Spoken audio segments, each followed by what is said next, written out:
camarade président, le capitaine Ibrahim Traoré, nous venons donc de procéder à la remise des clés d'un premier lot de bus ici au ministre d'État en charge de la mobilité qui à son tour a remis donc ces clés-là au premier responsable de la Sotraco.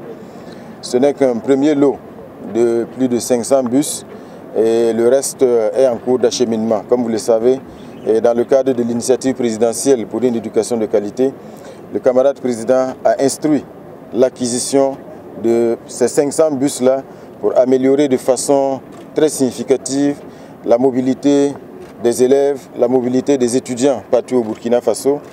Mais au-delà bien sûr de ce groupe spécifique des élèves et des étudiants, il s'agit donc d'améliorer la mobilité de tous les citoyens burkinabés.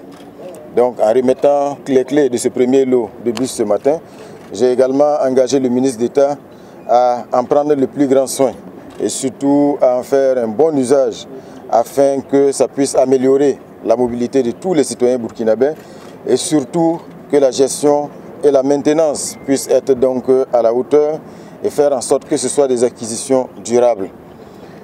Il va falloir donc en prendre le plus grand soin parce que c'est le fruit du sacrifice du peuple burkinabé. Donc ce n'est qu'un premier lot de près de 155 bus et comme nous l'avons indiqué, d'ici la fin de l'année, d'ici octobre, en principe, le reste des bus, près de plus de 300 et quelques, devraient donc être livrés.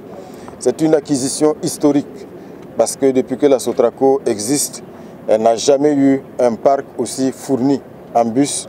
Et comme vous le voyez, ce sont des bus de qualité, ce qui signifie qu'aujourd'hui la Sotraco est passée à un autre cap.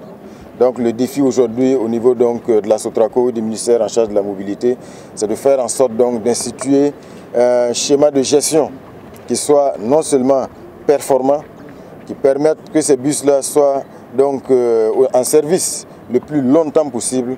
Et je pense que c'est un défi commun. Mais comme je l'ai dit, ce n'est pas juste la Sotraco, c'est également un défi et surtout une responsabilité pour tous les citoyens burkinabés. Chaque client qui emprunte ces bus-là a sa responsabilité également.